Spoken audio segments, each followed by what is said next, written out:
Hola, bienvenidos al canal La Inteligencia Espiritual. Estamos por terminar esta temporada donde hemos estado hablando de la santidad y la santificación. El capítulo de hoy tiene como título Oración, Meditación y Cerebro. La santificación es la obra espiritual interior que el Señor Jesucristo obra en un hombre por medio del Espíritu Santo, cuando lo llama a ser un creyente verdadero. No solo lo limpia de sus pecados con su propia sangre, sino que también lo aparta del amor natural hacia el pecado y el mundo. Pone un nuevo principio en su corazón mediante el Espíritu Santo y le da una piedad práctica para su vida. El instrumento por medio del cual el Espíritu Santo efectúa esta obra es generalmente la palabra de Dios. La Biblia llama santificado al beneficiado por esta obra de Cristo a través de su Espíritu. El Señor Jesús ha realizado toda la obra que requiere el alma de sus hijos, no solamente para librarnos de la culpa de sus pecados por medio de su muerte expiatoria, sino también del dominio de sus pecados, dándole al Espíritu Santo, no solamente para justificarlos, sino también para santificarlos. Él es, pues, no solamente la justicia de ellos, sino su santificación. Pero gracias a Él ustedes están unidos en Jesucristo, a quien Dios ha hecho nuestra sabiduría, justificación, santificación y redención. 1 Corintios 1:30. La santificación es algo que depende mucho de un uso diligente de los medios de las Escrituras, o sea, la lectura bíblica, la oración, la meditación, la asistencia regular a los cultos de adoración, a escuchar la palabra de Dios con regularidad. Ninguno que descuida tales prácticas puede esperar mucho progreso en el proceso de su santificación. Son los canales por medio de los cuales el Espíritu Santo hace llegar provisiones frescas de gracia al alma y fortalece la obra que comenzó en el hombre interior. El texto más claro en este sentido es la oración sumo sacerdotal de Cristo en Juan 17:17. Santifícalos en la verdad, tu palabra es verdad. De este modo la palabra de Dios santifica. Porque la palabra de Dios es viva y es eficaz y más cortante que toda espada de dos filos, y penetra hasta partir el alma y el espíritu, las coyunturas y los tuétanos, y discierne los pensamientos y las intenciones. Hebreos 4:12. Viva, palabra viva, significa viviente o llena de vida. Esta vida de la palabra es nada menos que la vida de Dios mismo, porque tal como Dios es, así debe ser su palabra. Esta vida es también poder aprovechado para la obra.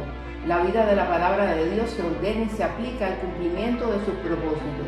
Mi palabra no volverá a mí vacía, sin haber realizado lo que deseo y logrado el propósito para el cual la envié. Isaías 55:11.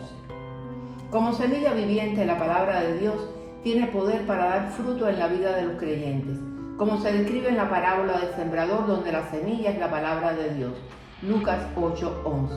Debido a que la palabra de Dios vive y permanece para siempre, según 1 de Pedro 1:23, su vitalidad y potencia no se agota ni disminuye a través del tiempo. La palabra de Dios no es antigua o moderna, es eterna. Hay algunas evidencias científicas del poder de la oración y la meditación en el cerebro. Se ha comprobado de manera experimental y científica con resonancias magnéticas funcional que al orar y tener prácticas de meditación vinculadas a la oración, aumenta el flujo sanguíneo en el cerebro, sobre todo en la corteza prefrontal, también en los lóbulos parietales inferiores y los lóbulos frontales inferiores. Se trata de un área cerebral de gran tamaño, con una gran importancia a la hora de explicar el control conductual, la personalidad e incluso las capacidades cognitivas y emocionales. Esto significa que si la oración y la meditación eleva el flujo sanguíneo, tendremos más calma, más control, más dominio propio. Así que si queremos controlar nuestra ansiedad, miedo y otros estados emocionales negativos y fomentar calma y paz, debemos orar y meditar de manera sistemática de acuerdo a estas investigaciones.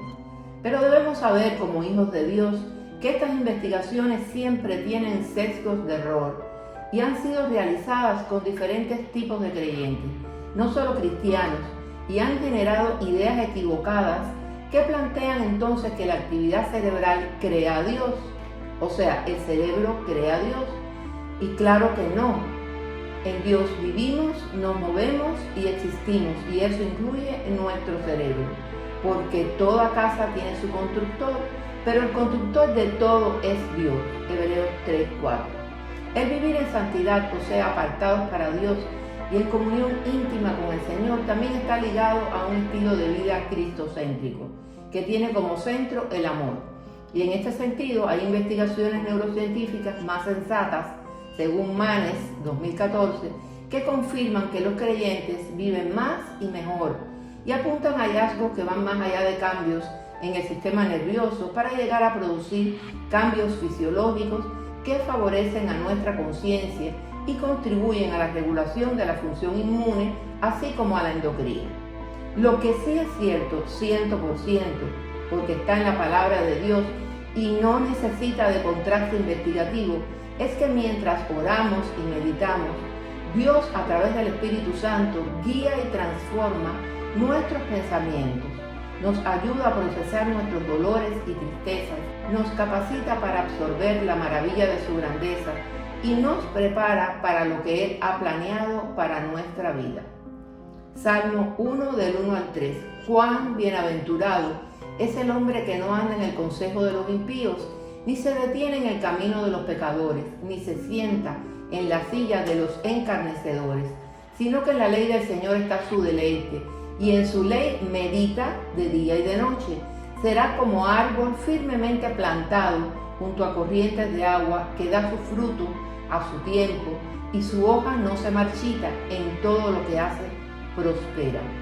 Para tener una vida espiritual saludable, debemos estar gozosos y orar sin cesar, pero no orar de manera monótona, sino orar la propia palabra de Dios con persistencia y regularidad. Por tales razones se nos indica como un mandato: estad siempre gozosos, oren sin cesar, den gracias en todo, porque esta es la voluntad de Dios para con vosotros en Cristo Jesús. Primera de Tesalonicenses 5 del 16 al 18. Gloria a Dios.